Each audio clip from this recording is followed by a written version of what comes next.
Muhammadin Nabi Ummi Habibin Alil Qadir Azimil Jah wa ala alihi wa sahbihi wa barik wa sallim wa mawalah wa la hawla wa la quwwata illa billah ma ba'du. Hadirin wal hadirat, sedang jemaah Majelis Raudhatul Awabin Kampung Marendal rahimani wa rahimakumullah. Ya. Alhamdulillah, puji dan syukur kita kepada Allah Subhanahu wa taala atas segala limpahan nikmat dan rahmat dari Allah Subhanahu wa taala. Akhirnya di malam yang berbahagia ini, yang agung dan mulia ini, Sayyidul Ayyam Yaumul Jum'ah, penghulunya seluruh hari yaitu hari Jumat, di rumah yang juga penuh berkah ini insyaallah, rumahnya Bapak apa? Rumahnya Bapak Muhammad Nur. Alhamdulillah kita semua dikumpulkan oleh Allah Subhanahu wa taala dalam limpahan nikmat dan rahmat dari Allah Subhanahu wa taala. Mudah-mudahan perkumpulan ini bukan adalah perkumpulan yang terakhir, tapi perkumpulan yang berlanjut kepada perkumpulan-perkumpulan yang lebih dimuliakan lagi oleh Allah Subhanahu wa taala. Perkumpulan-perkumpulan yang mengumpulkan kita dengan orang yang mulia, kemudian lebih mulia dan paling mulia, dan yang tertinggi dan paling mulia lagi adalah baginda Nabi Muhammad sallallahu alaihi wasallam. Allahumma shalli wa sallim wa barik alaihi wa ala alihi wa sahbihi wa ummatihi. Mudah-mudahan seluruh nikmat yang ada pada diri kita semuanya ini mampu membuat kita, menjadikan kita makin dekat kepada Allah Subhanahu wa taala. Amin ya rabbal alamin.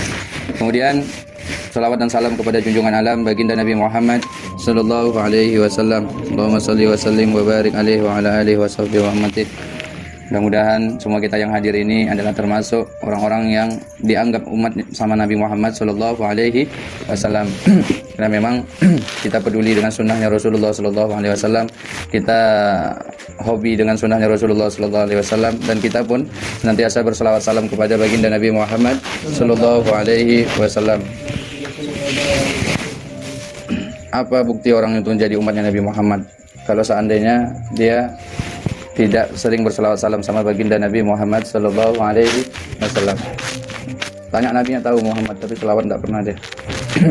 Di rumahnya jarang dia berselawat sama Rasulullah sallallahu alaihi wasallam. Tapi jangan ditanya kalau berjoget nanti, kalau bernyanyi, kalau melagu, berdendang, bedangdut dan lain sebagainya. Ya, anak cucu atau nenek dan lain sebagainya. Berselawat salam sama Rasulullah sallallahu alaihi wasallam keluh lidahnya. Ya, berselawat salam kepada Rasulullah sallallahu alaihi wasallam sunyi rumahnya. Tapi alhamdulillah malam yang berbahagia ini, ya, rumah yang agung, rumah yang berkah, rumah yang mulia ini, ya, dia kecipratan nur baginda Nabi Muhammad sallallahu alaihi wasallam. Ya, dengan selawat salam yang dikumandangkan insyaallah rumah ini, tetangga ini, kampung ini semuanya insyaallah diberkahi oleh Allah Subhanahu wa taala, dicurahkan nur syafaatnya Rasulullah sallallahu alaihi wasallam di dunia sebelum di akhirat, ya. Kemarin kita ceritakan tuh bahwasanya di majelis Susaniyah itu diterangkan bahwasanya syafaat Rasulullah sallallahu alaihi wasallam itu udah ada di dunia sebelum di akhirat. Apa syafaatnya Rasulullah itu? Ya, syafaatnya Rasulullah itu kita ngerti bersaudara karena Allah, kita ngerti pengajian, kita ngerti akan keutamaan sholat, ya, kita bisa sholat, kita terpanggil untuk zikir, sholawat dan lain sebagainya. Itu adalah bagian dari syafaatnya Rasulullah sallallahu alaihi wasallam. Bayangkan kalau seandainya tidak ada hal-hal seperti ini, kita nggak punya guru-guru juga yang mengajarkan seperti ini, ya. Jadi apa kita kira-kira? Mungkin sama aja walaupun kita tinggal di kampung kongsi Marendal ini ataupun kota Marendal ini, kelihatannya aja kota, tapi mungkin kehidupannya kayak Dayak-Dayak di pedalaman sana mungkin, ya kan? Kalau ndak ada sambung menyambung syafaatnya Rasulullah sallallahu alaihi wasallam. Pintarnya orang berbicara, pintarnya orang berpikir, ilmunya cerdas dan lain sebagainya, itu semua adalah pertalian dari syafaatnya Rasulullah sallallahu alaihi wasallam. Dan bila disyukuri, bila diamalkan, insyaallah akan menjadi anak tangga untuk menggapai syafaat tertinggi, syafaatul uzma di yaumil qiyamah, ya. Mudah-mudahan kita semua dan keluarga kita merupakan ahli syafaat dunia maupun akhirat. Amin ya rabbal alamin. Melanjutkan pengajian kita yang minggu lalu, kita sudah bahas tentang keutamaan husnuzon, ya, dan cara-cara kita berhusnuzon kepada orang. Kemarin sudah kita bahas baik kisahnya dari kitabnya Imam Al-Ghazali, Ihya Ulumuddin, ya. Kemudian dilanjutkan perkataannya Imam Syafi'i kemarin. Kalau tidak salah kita mengulang sedikit, man ahabba ayyaktimallahu lahu bil khair falyusni dzanni bin nas. Katanya Imam Syafi'i, siapa yang ingin mati husnul khotimah, banyak-banyak sangka baik sama manusia, kata Imam Syafi'i kemarin kan. Nah, kita nggak jumpa sama Imam Syafi'i, tapi ya, ilmu bersanad, sambung menyambung, ya. Silsilah zahabiyah, silsilah emas disampaikan lisannya Imam Syafi'i, akhirnya diungkapkan sekarang ini dengan suara saya, tapi tulisannya dan ungkapannya itu adalah tulisannya Imam Syafi'i rahimahullahu taala. Dan ini nasihat benar, ya. Siapa yang ingin husnul khotimah maka perbanyaklah sangka baik kepada manusia. Ya, nengok orang kafir, sangka baik aja lah. Sangka baik kalau seandainya bentar lagi dia masuk Islam, dia lebih baik dari saya, ya kan? Kalau kita mau sangka buruk nanti diterangkan di sini. Kalau mau sangka buruk tuh jangan sama orang, tapi sangka buruklah sama dua hal. Apa itu? Sama setan dan hawa nafsu. Itu aja sangka buruk kita. Nah, kan kadang kalau mau buat dosa kan setan sama hawa nafsu itu kan memantapkan sekali itu, ya kan? Ketika kita mau buat dosa, katakanlah mau menyepelehin orang, ya kan? Katakanlah mau apa lagi? Misalkan mau nyuri duit orang, ya kan? Mau mengakal-ngakali uang orang, apa lagi? Mau menggodai perempuan atau apapun lah. Itu setan nama apa itu? Setan nama hawa nafsu itu menjanjikan yang top-top kali yang dijanjikan tuh, ya. Setan itu menjanjikan keuntungan. Ini juga hawa nafsu juga begitu. Nah, menjanjikan inilah itu nanti bisa kau tobat, buat aja dulu dan lain sebagainya. Kita harus suudzon sama dia. Nggak boleh husnuzon. Yang lain kita boleh husnuzon, tapi sama setan sama hawa nafsu kita harus suudzon. Nggak betul nih. Ini awalnya aja nih bagus nih, nanti ujungnya mampus aku nih kan gitu. Harus gitu. Kata kuncinya itu aja. Maka nggak salah kalau Rasulullah SAW mengatakan dua hal kalau kalian sudah berada di atasnya maka tidak ada kebaikan lagi di atasnya kecuali adalah husnuzon billah wa husnuzon bi ibadillah, sangka baik sama Allah, sangka baik kepada hamba Allah. Dan dua hal pula kalau kalian berada di dalamnya maka tidak ada keburukan yang lebih buruk dari keburukan, melainkan dua-dua itu lebih buruk, ya, tidak ada di atasnya lagi. Adalah ketika kalian suudzon kepada Allah dan suudzon kepada hamba Allah Subhanahu wa taala.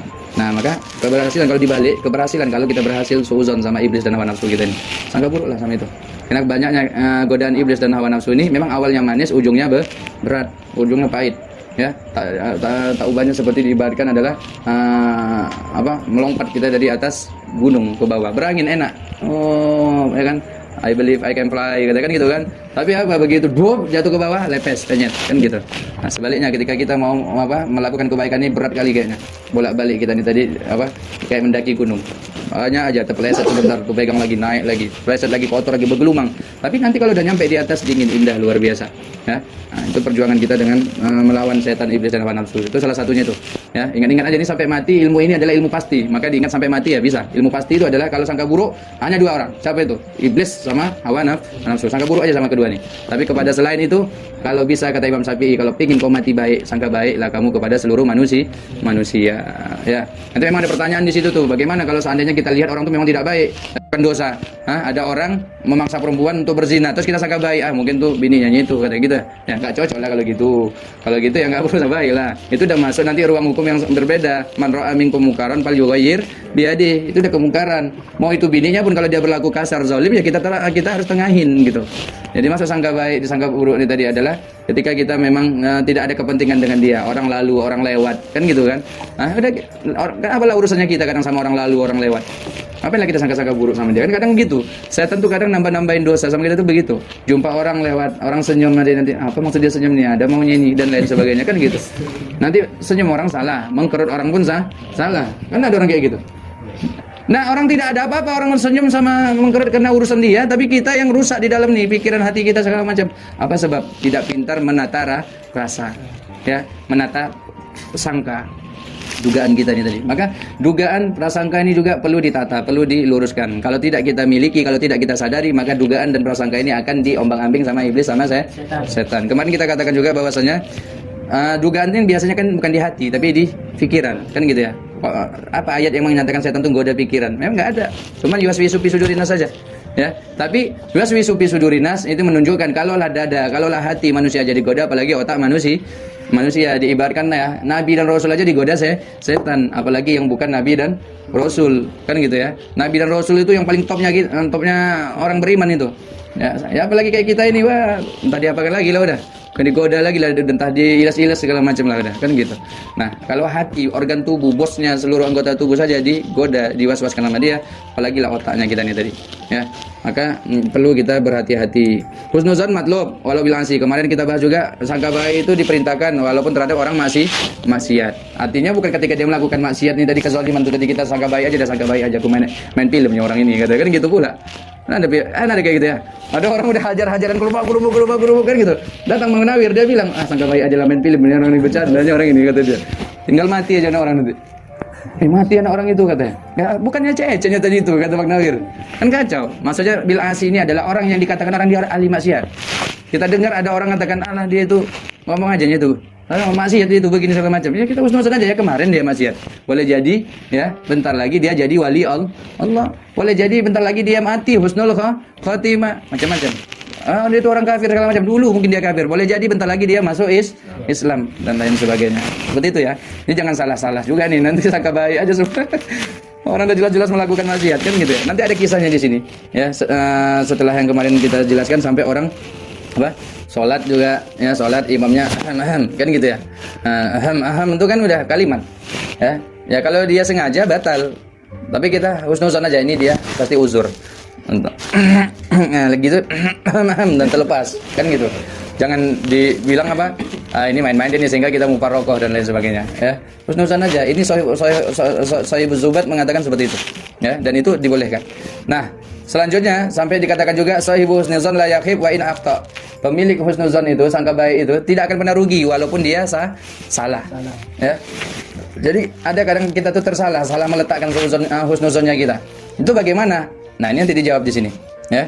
Termasuk kemarin udah dijawab dalam kisahnya, ada orang rajin ziarah kubur, ya, ngalap berkah, mohon menjadikan wasilah kepada Allah kuburan-kuburan orang soleh, berharap seluruh hajat dan kebutuhannya dikabulkan sama Allah, dimudahkan hidupnya, diberi kekuatan iman dan lain sebagainya. Sampai akhirnya datang orang yang diberi nur sama Allah, mukasyafa, menunjukkan kepada orang yang sering ziarah ke tempat ini tadi, Tuhan, salah ini, yang kalian ziarah ini bukan kuburan orang soleh, katanya. Loh, cuma anak kami doa banyak makbul segala macam, dikabulkan sama Allah Subhanahu wa taala semua hajat. Kok masa bukan, katanya? Tak percaya galilah, katanya. Digali, rupanya kuburan keledai, bangkai keledai. Nampak dari kerangkanya besar, kan tak mungkin ulama besar kerangkanya gitu. Kayak orang congok makan gitu kan, terus ada congornya tuh, nggak mungkin kuburan wali kan gitu ya. Betul, berarti kuburan keledai. Tapi nggak habis pikir, kenapa kok doa-doa kami selama ini ijabah qabul? Li husnuzannikum, karena kalian itu sangka baik. Apalagi kalau memang betul itu adalah kuburannya para wali Allah. Hanya berdasarkan bermodalkan sangka baik saja pun itu sudah lebih daripada cukup bagi Allah Subhanahu wa taala. Innallaha inda zanni abdi bi. Allah bersama sangka baik hambanya. Itu salah satunya itu. Itu salah satu pembenaran kalimat di atas. Inna sahibal husni zan la yakhib wa in aqta. Sesungguhnya orang yang memiliki sangka baik itu enggak akan pernah rugi kalaupun dia salah. Salah tadi itu kan, dia pikir kuburan wali, rupanya kuburannya keledainya wali mungkin ya kan. Nah, tapi ya tetap aja ajib, husnuzonnya itulah yang menyempurnakan semuanya. Sama lah, misalkan ya lah, mohon maaf, orang ini jahat nih, orang ini mungkin bodoh, tapi sangka baik kita, dia orang cerdas, sehingga kan orang itu jadi indah. Kemudian kemarin kita katakan otak kita pun bersih. Udah otak kita pun bersih. Kalau udah otak bersih, tempatnya standby, nur itu gampang diturunkan sama Allah Subhanahu wa taala. Kalau diturunkan Allah nurnya, nur ridhonya kepada otak kita karena udah bersih dari suuzon, karena sering husnuzon, maka mohon maaf, apa yang tak terpikir orang terpikir kita. Orang bingung nyari ide, orang bingung nyari solusi, kita celing aja. Sehingga kita nanti bisa jadi tempat rujukan, atau kita bisa nanti memberi bantuan orang ide dan lain sebagainya. Gampang berpikir, nggak mudah mumet. Kenapa? Karena sangka baik. Ya, anggaplah olinya itu pelicinnya, kan gitu ya. Otak ini kan butuh oli juga. Nanti kalau sangka buruk terus kaku, otak itu terakhir mereng, urat, stroke, gila segala macam. Di situ ada tempatnya itu. Bagaimana? Suuzon terus sama Allah Subhanahu wa taala, sama hambanya Allah Subhanahu wa taala. Nah, ini termasuk di kisah yang juga luar biasa mengagumkan. Kalau orang dia ini tadi husnuzon, walaupun mungkin salah tempat, salah ini, tapi dia tidak rugi insyaallah. Yang orang itu mau mengkhianat, kita ada sangka baik nih. Bang Solihin sangka baik sama saya. Rupanya saya keluar dari zona sangka baik, dari zona yang disangkakan saya keluar. Ya saya nih yang rugi, bukan Bang Solihinnya yang rugi gitu. Seharusnya kan begitu. Kalau Bang Solihin sangka baik sama saya, ternyata saya tidak baik. Yang rugi bukan Bang Solihin, saya. Tapi sekali waktu, karena Bang Solihin sangka baik sama saya dan saya memang tidak baik, dengan sangka baiknya kepada saya betul bisa jadi orang baik. Itu sampai segitu powernya nanti sangka baik kita kepada orang. Imbang-imbang doa kan berarti ya. Doa juga bisa membuat orang itu juga jadi baik. Doanya tadi, zuru akhihi doaul akhihi fi zahril ghaib mustajab atau kama qala Rasulullah. Doanya saudara ya, doanya saudara sesama Islam di luar sepengetahuan saudaranya itu dikabulkan sama Allah Subhanahu wa taala. Ya, Bang Husni doakan Bang Munawir ya. Ya Allah, jumpakanlah Bang Husni itu Bang Munawir itu dengan jodoh cantik, kaya, soleha, hafizah, kan gitu ya. Di belakang layar Bang Munawir tak dengar. Amin, kata malah malaikat, kau juga nanti dapat cantik juga, katakan gitu ya. Rupanya Bang Munawir juga begitu. Nah, itu dikabulkan Allah. Cuman doa di balik layar. Husnuzon juga begitu. Husnuzon kita ini tadi. Ini kan usaha-usaha batini ya, sepele remeh-temeh tapi hasilnya luar biasa. Yang menggaransinya Allah Subhanahu wa taala. Ini kan anak indah zoni abdi bi yang kemarin kita bahas, yang paling depan itu kan itu adalah hadis qudsi kan. Hadis qudsi ini tadi sanadnya sampai kepada Allah Subhanahu wa taala.